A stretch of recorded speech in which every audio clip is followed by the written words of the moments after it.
Okay, glad you're back. Today we're going to continue with what we were talking about last week. If you remember, we said, here's the brain, here's an eye, ear, hand. Okay, see, hear, touch. Okay, and in the brain we said that everything, then we also have the creative force down here that also penetrates the brain. Okay, so we also have inside digital converter,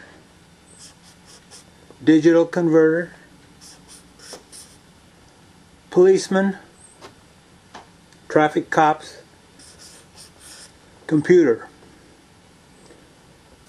Everything that comes in from the eye, the ear, the hand, the touch, gets bombarded with life's experiences. It's turned into digital, which goes to the computer, which runs the motor cortex, which makes you react. Good idea. This digital box is full of ideas. It comes in from the creative force. It's got a little policeman that stops it right there before it can't flow. Okay. Now, in a perfect situation, what happens is this.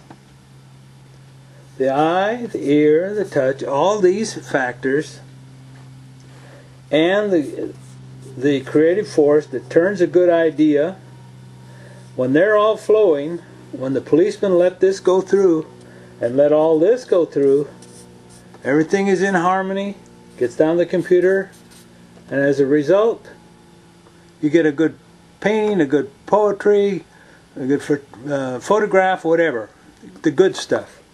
But everything has to be in harmony. All the life experiences that attack these analog signals as they're coming in, before they're converted to digital, right in here, you get to the good idea, and the good idea gets to flow with everything else. Everything is in harmony, and then it all works. So, now in case you're wondering why that doesn't happen all the time, there's a reason for that. And I'll tell you what it is. Back in the primitive days, when man was just starting to walk,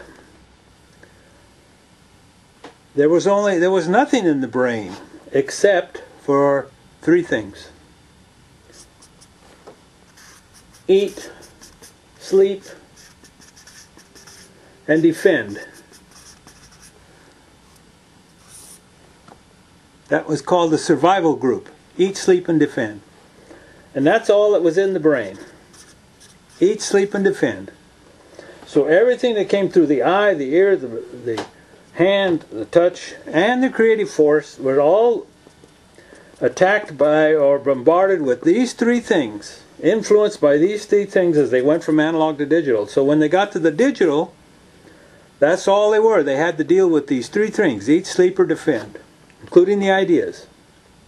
So how that worked was, for example, the eye sees some fruit up in a tree. That goes in here. Says, yes, that's good. That's eat. We need that.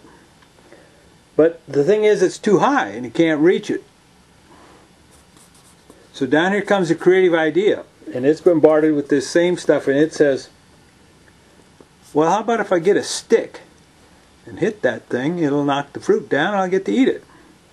Well, these are the policemen over here, of course. These policemen are sent by these eat, sleep, and defend group. They send their policemen over here, and these policemen are saying, oh yeah, that's a good idea.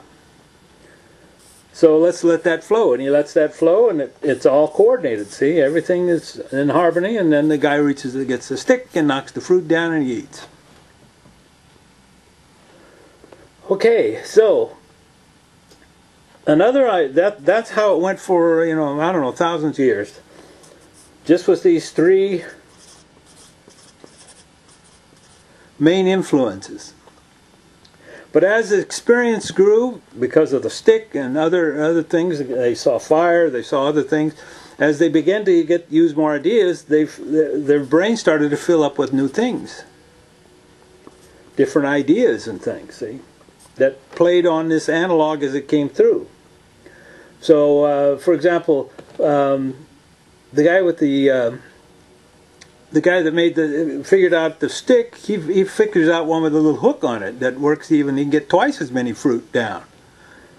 So he decides, the guy says, hey, that's pretty good, that's a good idea. Can I get one of those sticks? And this guy that makes the stick says, well, you go out and get me some fruit, I'll exchange you the stick for a fruit, so I won't have to cut the fruit myself. So that was another good idea that had these three factors in it: eat, sleep, or defend. So he exchanges his sticks, he makes sticks, people give him fruit, he doesn't have to go out and get his fruit anymore. So that's how the development, how it started to fill the brain up then with new ideas and new experiences, that everything played on this analog as it came in and turned to digital. So eventually, then there was a tribe over a ways, and they came over and they said, "Hey, where'd you get all that fruit?" And the guy says, "Well, we got this stick and we get it all down." And he says, "Hey, I'll tell you what, I'll trade you some meat for some of that fruit." They said, "Fine." So they started trading fruit for meat. So everything is starting working pretty good, and except then one day the guy with the meat comes over and he's got this huge buffalo, and he says, "I'll trade this for 10 baskets of fruit." And the fruit guy says, "Hey, we don't have 10 baskets right now. I'll tell you what, we'll take the beef, take the buffalo, and then we'll give you 1 basket plus 9 of these little shells here that we got, these cute, pretty little shells that we've been gathering. And next year or next month, you come back and give us a shell. We'll give you the fruit and exchange the fruit for shells." So this guy said, "That's a good deal." So he did that. He said, "That's solid." So that's how money got into the picture, into the brain here then. We don't have to use the eat, sleep, and defend thing anymore. Now we just have to get the money thing. Because once we get the shells and the money, that gets us everything we need. We don't have to be so direct. We just get the money and the money solves it. So money starts then attacking all these things, the analogs as they come in, and it changes what kind of digital receiver we get and what flows in there. Okay, I can't continue this right now because we're running out of time. So this up above, you'll see it says number 7. So come back next week and for number 8, and we'll continue this story right where we left off. Meanwhile, email me and go to my website.